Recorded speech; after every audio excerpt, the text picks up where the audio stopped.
Salut à toutes et à tous, c'est le retour de la Première Ligue après la trêve internationale et nous allons parler ensemble de la 4e journée en compagnie de Philippe. Bonjour Serge. De Bruno. Bonjour. Et de Christian depuis sa data room. Salut Christian. Bonsoir messieurs. Alors on peut déjà faire un point après 3 journées. Est-ce qu'on peut dire que le championnat commence vraiment maintenant? Après la mise en place des 3 premières journées, il nous reste 2 équipes avec 100% des points, Manchester City et Liverpool. 7 équipes invaincues et 2 équipes par contre qui n'ont pas encore marqué la moindre unité, c'est-à-dire Southampton et Everton. Mais là on voit que le calendrier va vraiment commencer à s'accélérer dès ce week-end. Oui, et puis les compétitions européennes qui arrivent. Pour Manchester United, ça a déjà démarré depuis un bon moment, mais c'est pas très bon. Maintenant, faux départ. Faux départ. On verra aussi avec Arne Slot. Tout le monde est hyper positif avec ce qui se passe du côté des Reds aujourd'hui.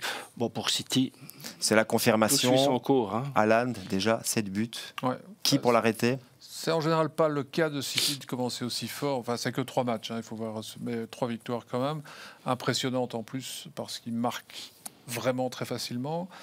Liverpool est dans la foulée, c'est vrai. Arsenal a été accroché des fois, mais enfin dans des circonstances un peu particulières. Puis l'autre chose qu'on peut déjà voir aussi, c'est que les 3 montants, ça va être compliqué pour eux. Ça, c'est la même chose que l'année passée également. La bonne surprise pour moi, c'est Brighton. Effectivement, je vous propose de voir les plus beaux buts de ce début de saison pour vraiment replonger dans la Première Ligue. C'est parti.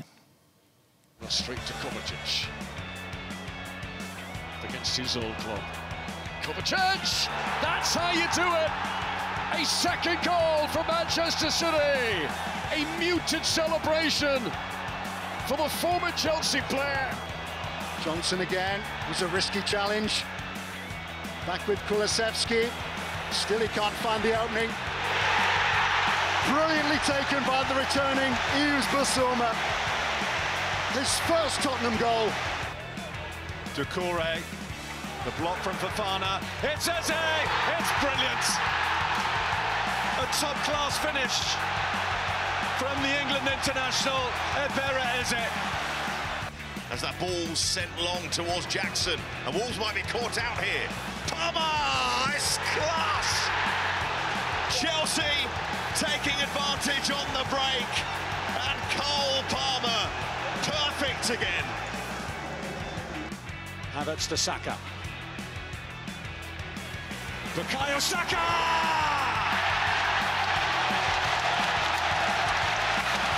Just what Arsenal needed.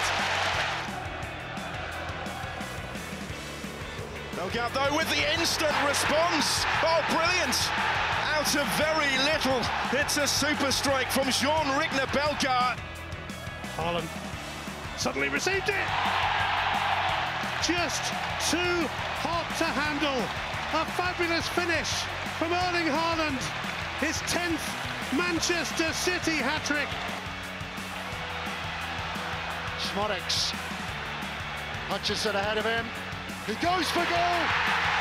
Brilliant from Liam Delap. An absolute stunner. Laney got a hand to it.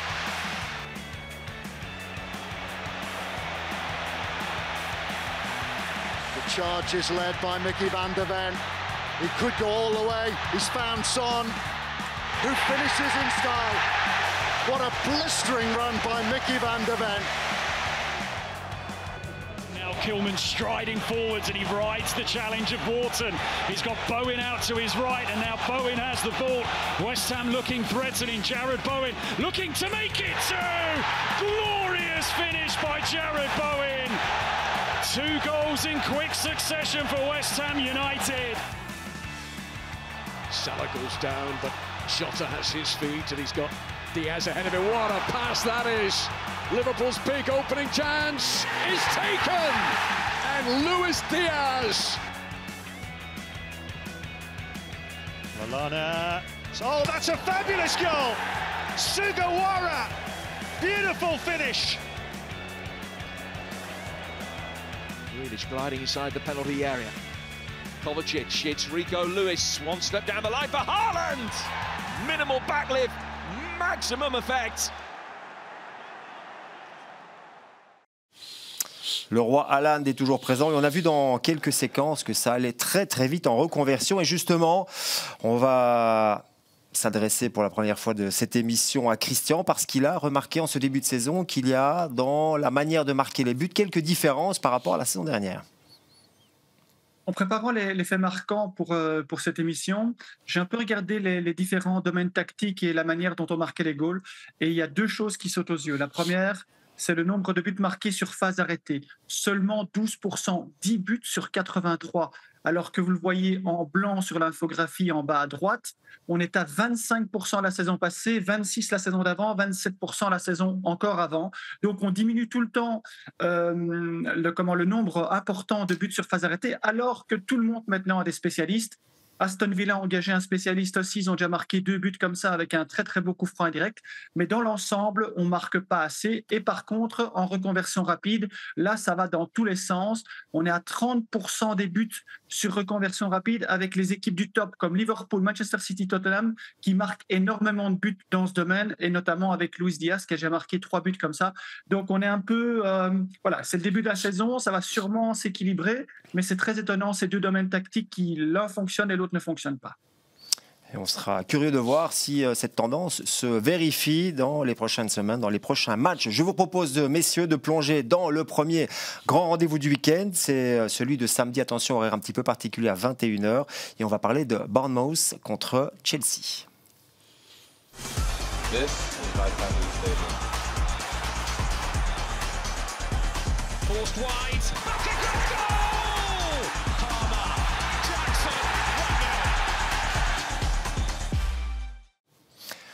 Je vous le disais en début d'émission, il reste encore 7 équipes invaincues dans ce championnat. Bournemouth en fait partie. 8e, 5 points, une victoire, 2 partages. Alors c'est vrai que Brighton confirme un petit peu son statut d'équipe capable de surprendre tout le monde dans ce championnat. Mais est-ce que la surprise finalement, c'est pas de retrouver les Cherries aussi bien classés en ce début de saison? Je crois que leur victoire inespérée, amorcée dans les 10 dernières minutes de jeu face à une très très faible équipe d'Everton, va leur faire un plus grand bien. Maintenant, il y a Chelsea. Dans la foulée, il y aura Liverpool. On se revoit dans 15 jours et on en parle. Ouais, c'est vrai que c'est un peu une situation à la Pyrrhus, puisqu'ils s'étaient menés 2-0, ils n'avaient pas un tir à ce moment-là. Bon, on va montrer les images d'ici quelques instants. Donc, et les deux autres, c'est des matchs nuls, mais pas non plus contre des équipes en grande forme pour l'instant. Donc... faut attendre encore, je pense. Deuxième saison du manager espagnol, on peut même dire basque, Andoni Iraola. Et vous allez le voir dans ce début de saison. Cette équipe de Bournemouth est toujours invaincue. On peut montrer l'infographie.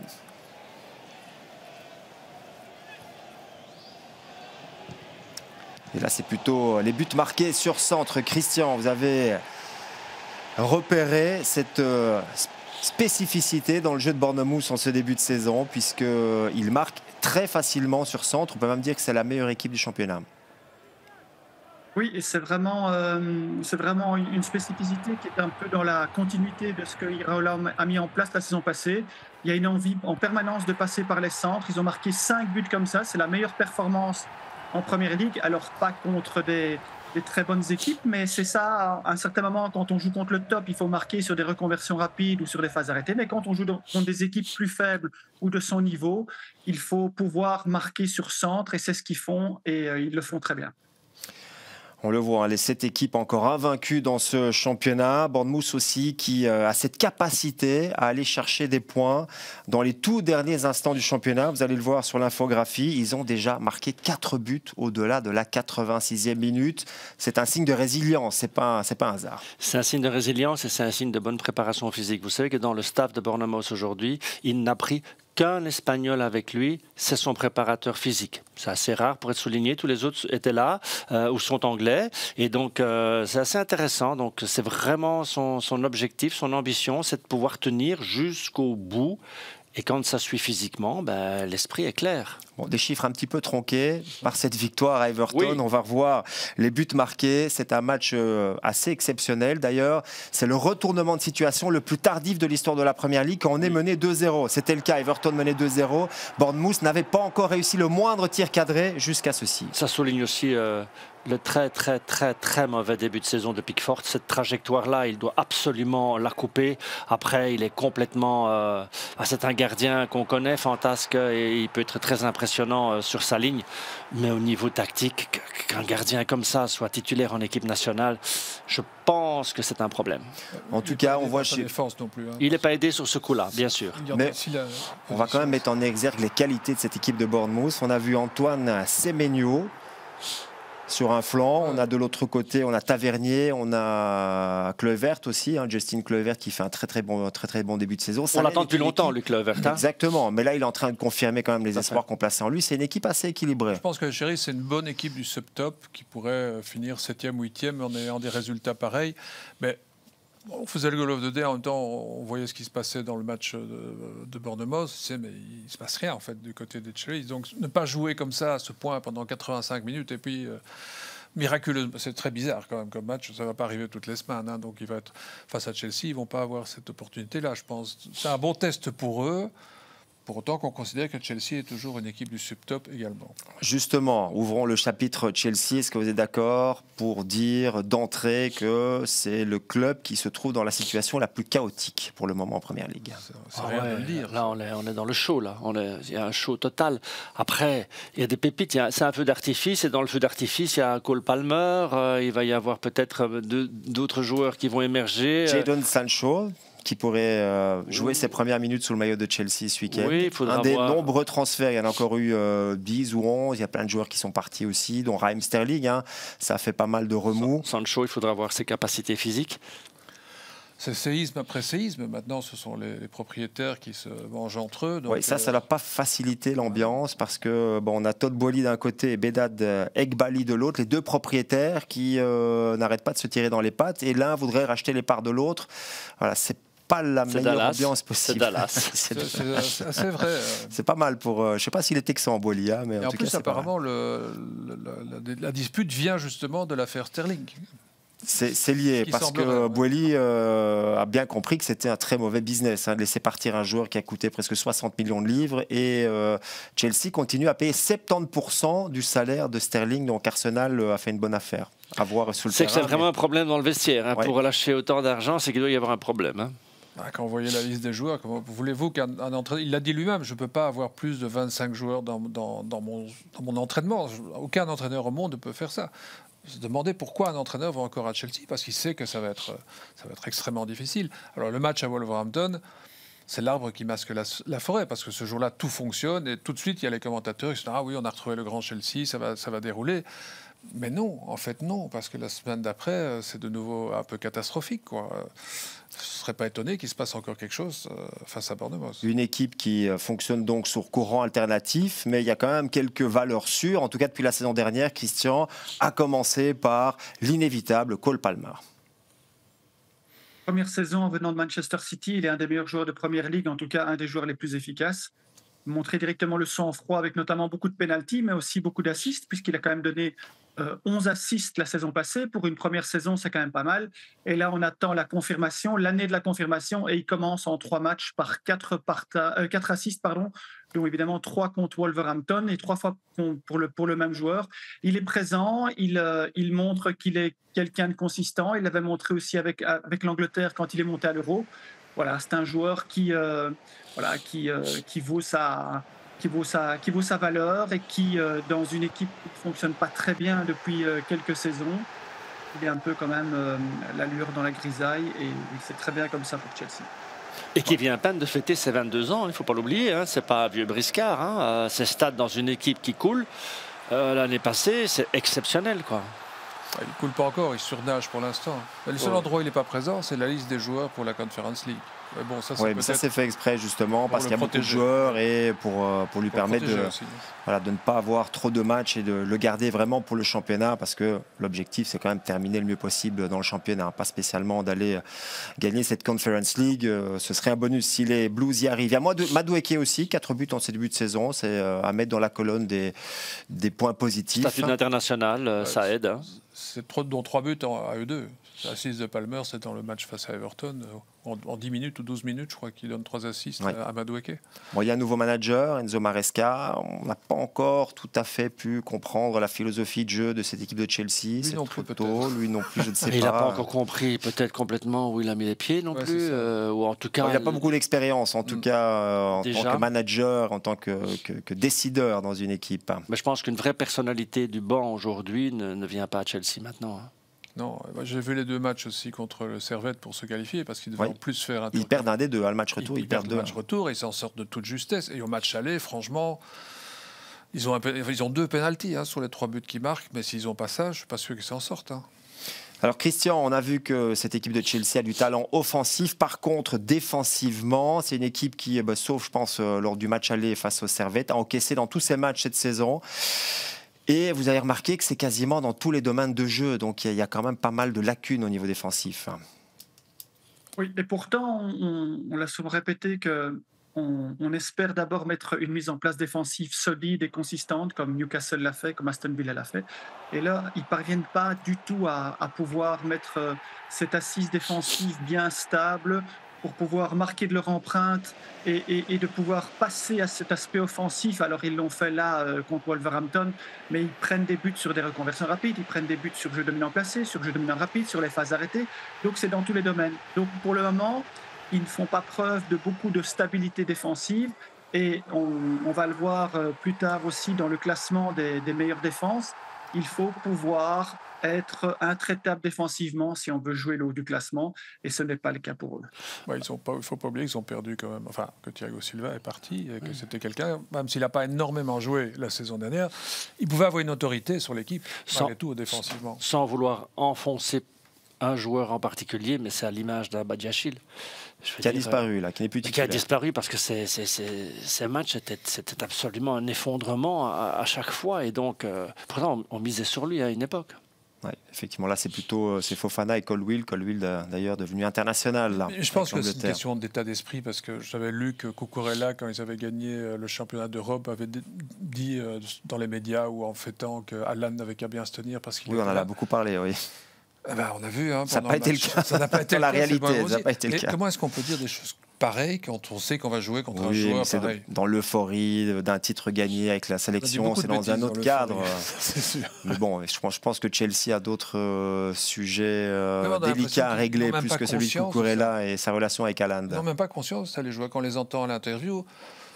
Tout a l'air de bien se passer. Ils ont le droit d'être fiers. Après, il y a 90 minutes où il faut affronter un adversaire direct. Clairement. Bon, en tout cas, pour Bournemouth, la mauvaise nouvelle, entre guillemets, c'est que Kepa ne pourra pas jouer parce que, justement, c'est un des joueurs prêtés par Chelsea, un des nombreux joueurs prêtés par Chelsea. Il ne peut pas jouer face c'est ça leur tactique. Ils en prêtent tellement à toutes les équipes qu'il y a chaque fois un joueur important. C'était le cas de Sterling lorsqu'il y aura Arsenal-Chelsea ou Chelsea-Arsenal. Voilà pour cette rencontre à suivre samedi soir, Bournemouth face à Chelsea. À partir de 21h, un horaire un petit peu inhabituel, mais voilà, un match qui sera certainement très intéressant. Et on est curieux de voir si cette équipe de Bournemouth peut continuer sur ce très bon début de saison. On passe à l'affiche, évidemment, la grosse affiche du week-end. C'est le derby de Nord de Londres et c'est dimanche dès 15h.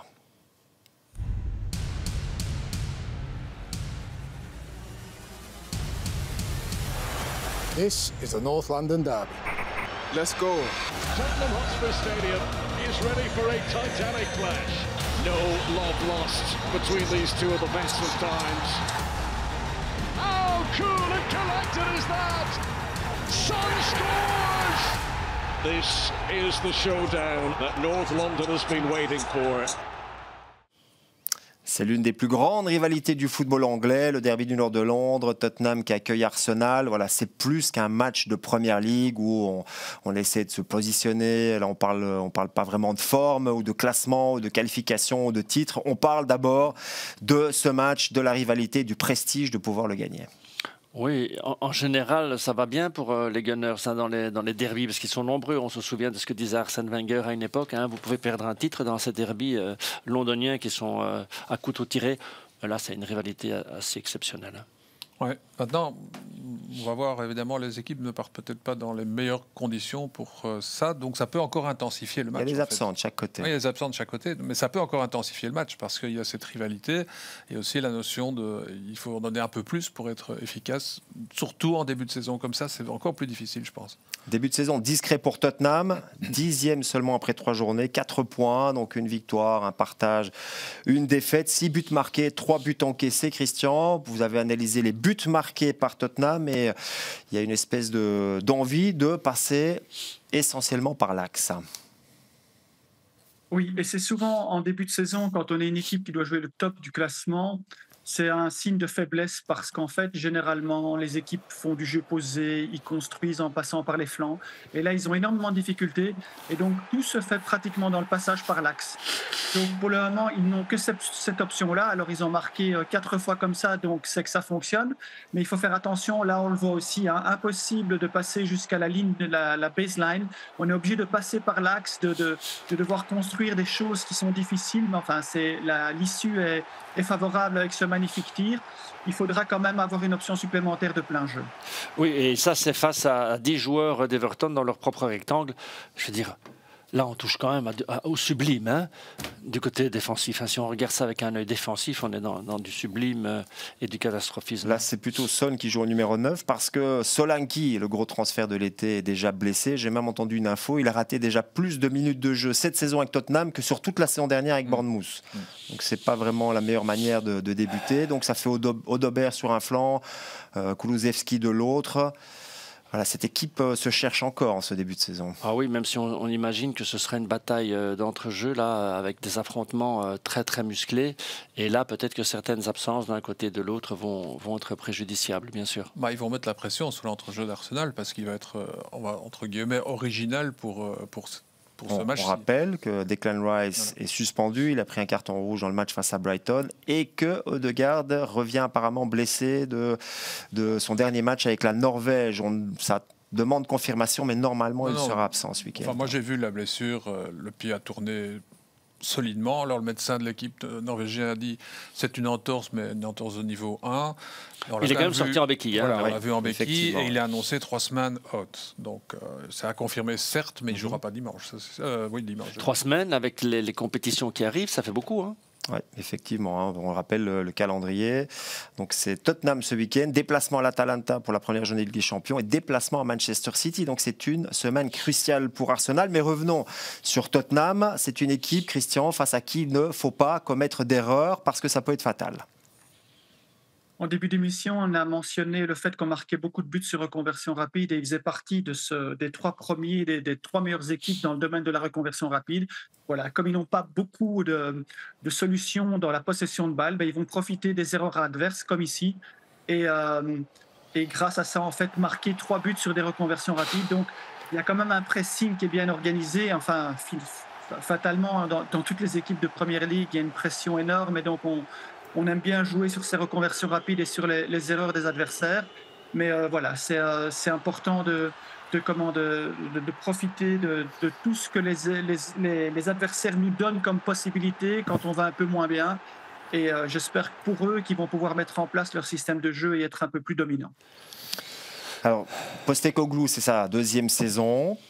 On a beaucoup parlé, c'est le cas quasiment pour tous les nouveaux managers qui arrivent en première ligue et qui aiment bien la possession de balle. On parle de ball, de Lange Ball. Faut-il parler de Lange Line ? Parce que c'est une équipe qui a une ligne défensive qui est quasiment dans le camp adverse. On se souvient de matchs quand même assez inoubliables, notamment face à Chelsea la saison dernière, où même à 9, ils ont continué à jouer avec des défenseurs qui étaient à la ligne médiane. Voilà, est-ce que c'est un effet de mode ? Voilà, comment est-ce qu'on peut expliquer ? Ça va peut-être le devenir, ouais. Mais là, on est dans des options, comme on voit parfois à partir des relances à l'arrière. Jusqu'à l'absurde.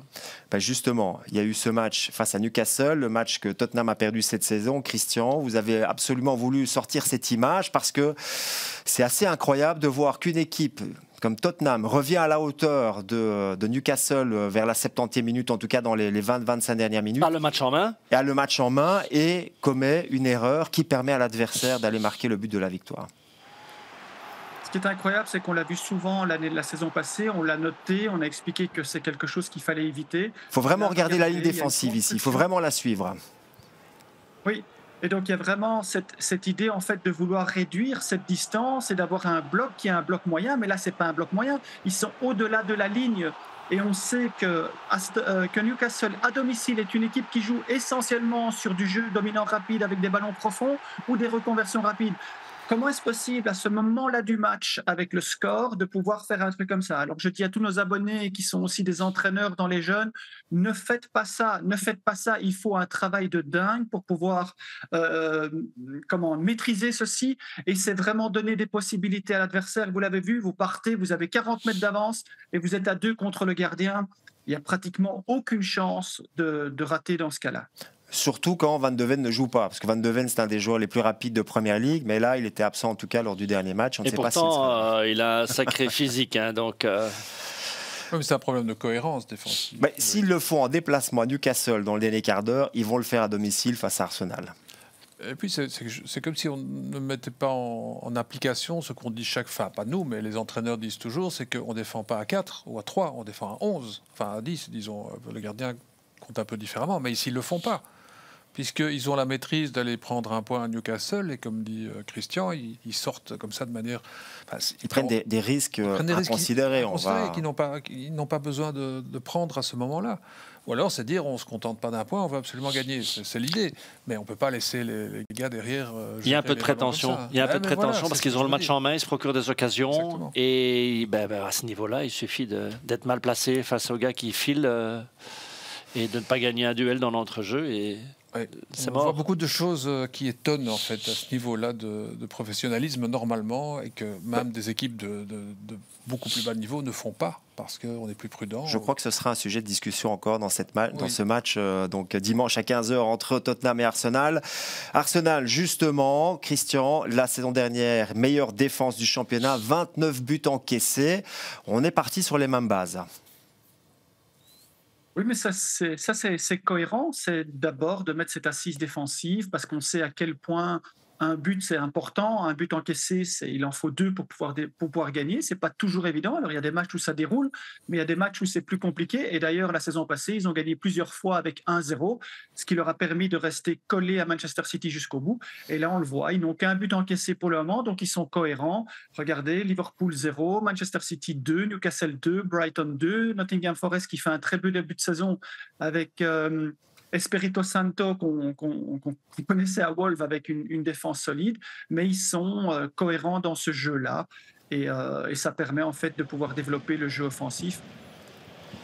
Voilà, le seul but encaissé par Arsenal cette saison, alors qu'ils étaient réduits à 10 face à Brighton, et on peut ajouter qu'Arsenal n'a toujours pas été mené cette saison. Puisque c'est le but de l'égalisation dans un match qui s'est terminé sur un but partout.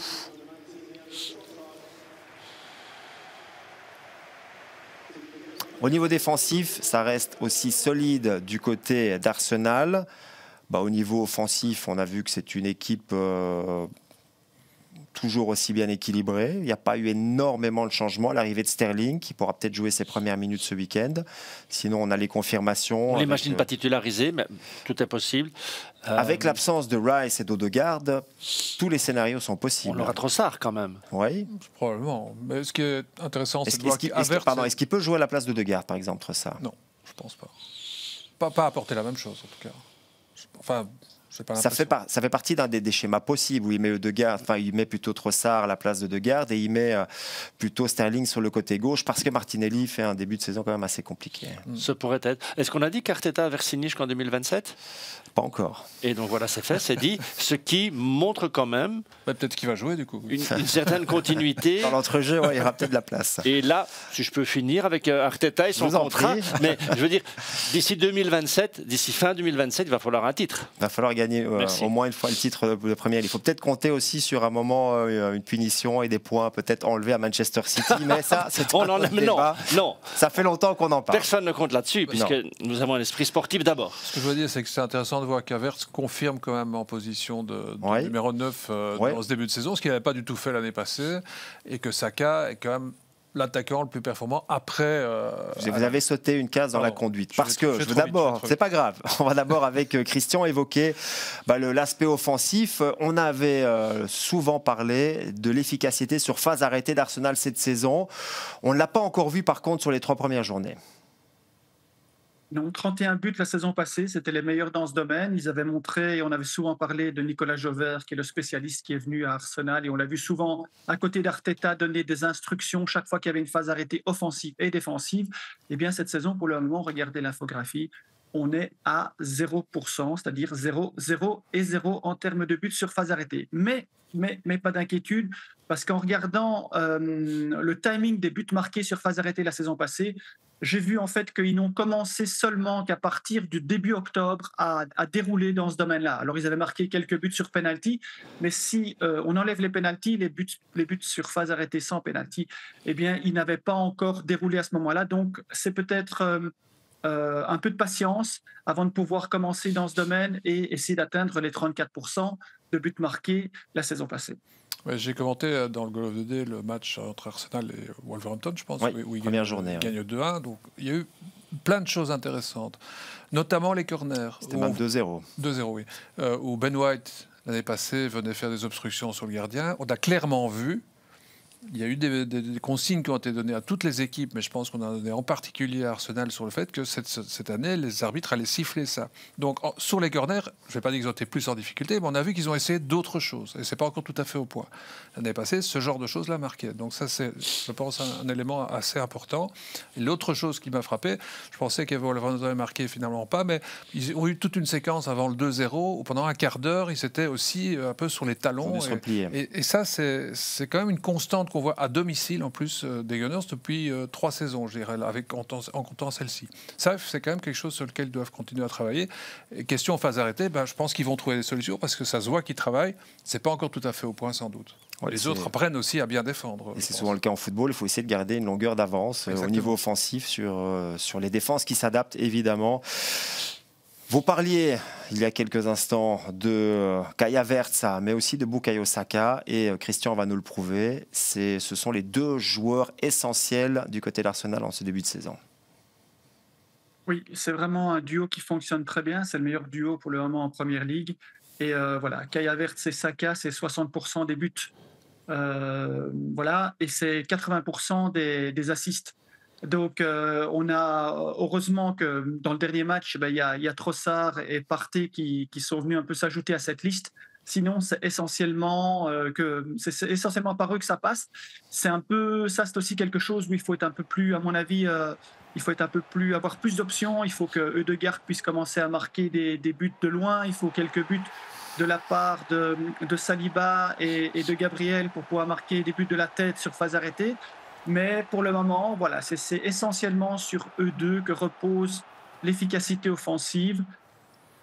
Voilà, voilà, quand ça fonctionne, c'est très bien. Après, il faudra les options alternatives pour pouvoir être encore plus performant cette saison offensivement. On attend le retour de Gabriel Jesus. Et puis, il y a cette énigme, Raheem Sterling. On rappelle quand même que Sterling a travaillé avec Arteta lorsqu'Arteta était assistant de Guardiola du côté de Manchester City. Et que Sterling a fait à ce moment-là sa meilleure ou ses 2 meilleures saisons sous le maillot des Citizens. Il faudra un sacré revival. Parce que là, sur ce qu'il nous a montré ces derniers mois, je veux dire... C'était une question d'envie. Après, quand on est payé 400 000 € la semaine... 350 000 livres, pardon, vous exagérez, Bruno. 350 000 livres la semaine, donc les calculs sont vite faits. Mais lui était en euros. Ah, d'accord. Juste. si on doit juger de motivation à ces tarifs-là, on a un petit problème quand même par week-end. 1 400 000 livres par mois. Et le premier mois, en tout cas, il a fait banquette. Et il n'était même pas sur le banc du côté de Chelsea. Bon, ça peut importer à la limite, mais qu'il n'y ait pas de problème de motivation. Christian, la conclusion de ce derby du nord de Londres. Avec la prolongation du contrat d'Arteta et le fait de faire venir Sterling, c'est quand même une preuve que ce football de haut niveau est impitoyable parce que Gabrielli, qui est un peu moins fort depuis la deuxième partie de la saison passée, plus Trossard, qui n'est pas très joyeux quand il marque un but, quand il vient du banc, c'est un signal pour leur dire, voilà, les états d'âme, vous les laissez au vestiaire parce qu'on va chercher la concurrence à 350 000 livres la semaine et vous avez intérêt à donner beaucoup pour pouvoir reprendre votre place. C'est pas mal l'acronyme Gabrielli, Gabriel Martinelli, c'est une façon plus rapide de parler de lui. On attendait Gabriel Jesus, donc c'est intéressant. Effectivement. Il faut oublier que Califiori s'est aussi blessé. Je ne sais pas s'il sera là ou pas. Mais... Et puis il y a le joueur espagnol Merino qui est arrivé, qui s'est blessé assez rapidement aussi. Califiori, c'est aussi un joueur qu'il aurait pu utiliser en tant que milieu de terrain. Il y a toujours Tomiyasu qui est blessé aussi. Oui. Il va falloir faire avec ou plutôt sans, alors que c'est une saison cruciale. Vous faites 2 partages et vous perdez le titre. Effectivement. Alors qu'on dit que c'est à partir du mois de janvier où il faut sprinter jusqu'au bout, non, il faut être présent. Oui, quand City démarre gentiment. Mais là, City a démarré plus fort que dans la foulée, on joue directement la Ligue des Champions, déjà, avec cette nouvelle formule qui ajoute 2 matchs dans la phase de groupe. Enfin, tout ça, c'est à gérer, c'est clair. Et donc, c'est déjà un match crucial, aussi bien pour Tottenham, qui a des ambitions aussi de top 4, que pour Arsenal ce dimanche. C'est la grosse affiche du week-end. Les rendez-vous, les voici. Rendez-vous en Première Ligue sur vous, Sport World, ce week-end. Bruno, on vous retrouve à Southampton. Oui, et ça, c'est un match aussi quand même très important pour United et surtout pour son manager. Il va falloir gérer les premières minutes de jeu très, très bien sous peine de... quand même être giflé. Surtout que Cristiano Ronaldo en a remis une petite couche sous la pression sur Ten Hag en disant qu'il faut tout changer à Manchester United. Parce qu'il veut peut-être revenir d'ailleurs. C'est peut-être une manière pour lui de revenir à United. Goals of the Day, ça c'est votre cours de jeu. Liverpool, Nottingham Forest en match fil rouge. On suivra aussi évidemment le match de Manchester City face à Brentford. Les deux invaincus, Aston Villa, Everton. C'est le match de 18h25. On l'a dit, attention, prise d'antenne 20h55, horaire inhabituel. Bournemouth face à Chelsea, et puis le dimanche, il reste encore 2 rendez-vous. Tottenham Arsenal, oui, avec Jean-François, on sera aux commentaires pour cette merveilleuse affiche. Et 2 équipes qui demandent confirmation, qui ont montré de bonnes choses et de moins bonnes choses depuis le début de la saison. C'est un Wolverhampton-Newcastle qui vaut sans doute son déplacement. Et on vous retrouve évidemment tous les 2 aux commentaires de ces rencontres de Première Ligue ce week-end. Et on retrouvera Christian et Vision du jeu à travers Discord. Oui, avec Bruno et Jean-François et puis tous nos abonnés pour répondre à leurs questions en direct sur toutes les stats, sur les modèles de jeu et sur peut-être un peu de quelques prédictions et quelques petites analyses. Et pour ceux qui ne sont pas encore dans la communauté Discord, il suffit de scanner le QR code pour y avoir accès directement et puis pour partager ces bons moments avec Christian et avec les abonnés. Voilà, on a fait le tour de cette 4e journée de Première Ligue. Merci Philippe. Avec plaisir. Merci Bruno. Merci. Merci Christian. Merci à vous. Et à la semaine prochaine. Passez un excellent week-end de Première Ligue sur vous, Sport World. Bye bye. La Première Ligue est de retour après la trêve internationale ce week-end sur vous, Sport World. Samedi à 13h25, débutez votre journée par Southampton, Manchester United. Puis dès 15h45, retrouvez votre Goals of the Day avec Brighton qui accueille Ipswich, Crystal Palace face à Leicester, mais aussi le déplacement de West Ham à Fulham, la réception de Nottingham Forest à Liverpool,